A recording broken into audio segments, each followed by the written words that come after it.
better coach, Kyle Shanahan or Steve Kerr? Because there's not a lot of news, we're doing comparisons. Yeah. And we're English majors, we're taught to compare and contrast. Yes, we are. I love these topics. Me too. Better coach, Yeah. Steve Kerr or Kyle Shanahan. May I go? Please. Okay. Again, it's harder to be a good coach in football. Many more moving parts than basketball. And it's more of a coach-driven sport. It's more of a coach-driven sport. Having said that, Steve Kerr, hands down. Yeah. How about you? Hands down, it's not even close. Not even close.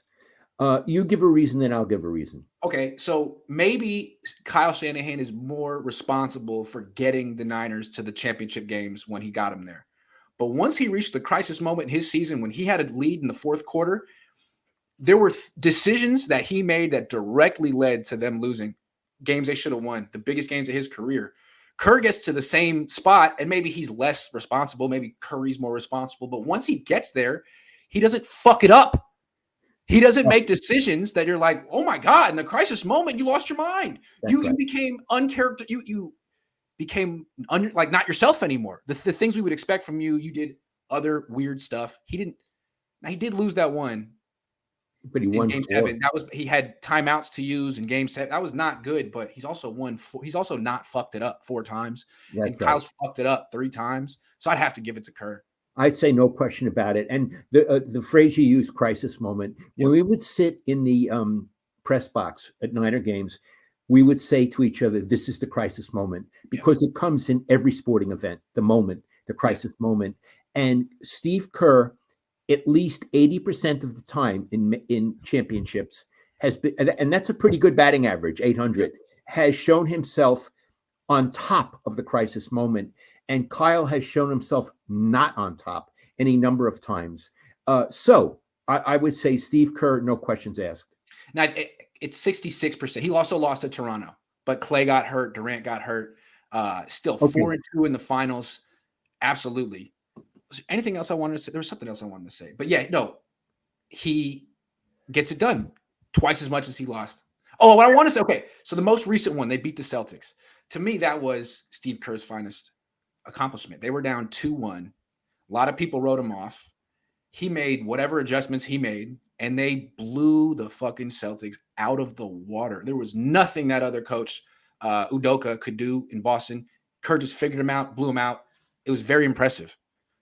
And they won 3 in a row. They figured him out, and that was it. Yeah. And I think afterward, we look back like, Boston wasn't ready and this and that. Before the series, especially after game 1, when Boston beat them here, a lot of people picked Boston to win that series. Yeah. It was almost like the Warriors were the underdogs, and then they came back and just destroyed them. It was one of the most impressive things of Kerr's career. Okay, I got another thing to say. Compare and contrast. Yeah. Okay, part of being a head coach is representing the organization. And you are the CEO of because you represent every day with the press, you represent the organization. So let me say this. Mm-hmm. I believe Kyle Shanahan tries, and I know he's a very honest person, and I like it, but his manner is unprepossessing and somewhat stumbling. I would give him a C for how he represents the organization. What, Iggy? Well, I mean, that's why John Lynch is there, because John Lynch is so good at it, and Kyle doesn't want to do it. Okay, I got it. I got it. Yeah, yes. Whereas Kerr is A+. He's Iggy. Hold on. The thing about Kerr is he is A+, but then he starts getting into politics, and he'll start saying stuff about one thing, but not about another thing, and you're like, man, wait a second. You know what? I agree with you. You know what I'm saying? I wish, Steve, we're not always talking about politics, because I always covered sports to be away from politics. Yeah. Having said that, so let's knock him down to an A-. That's fair. Let's knock him down to an A-. Yeah. But because he has nothing to say about China when he has lots to say about other things, but he should also be talking about, you know what I'm saying? China. If he were a real hero, he would. Right. So I'll knock him down to an A-. But if we can take politics out of it for a moment, Steve, we're talking to you. Yeah. In terms of how he interacts, first of all, he knows everybody's name. True. He has humor. Yeah. Which humor is so attractive. Yeah. You know, they could lose, and he'll come out and he'll say something ironic or funny, showing He's moving on. He's above it.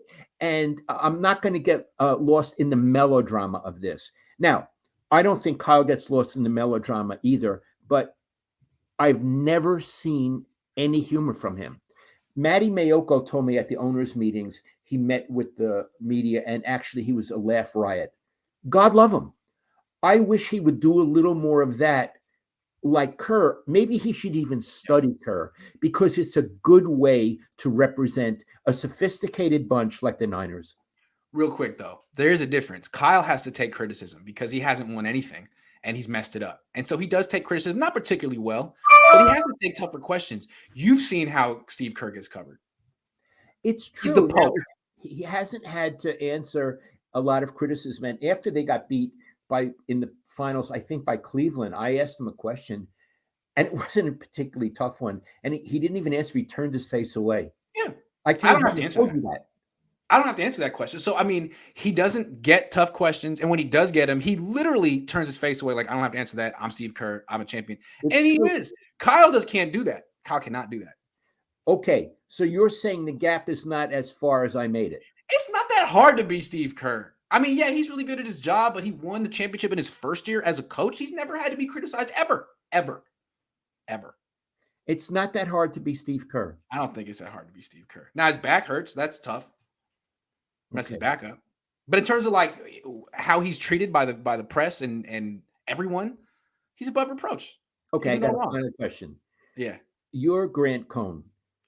If you had a choice and I said to you, you could stop being Grant Cohn and you could be either Kyle Shanahan or Steve Kerr, would you want to be them, or would you still want to be Grant Cohn?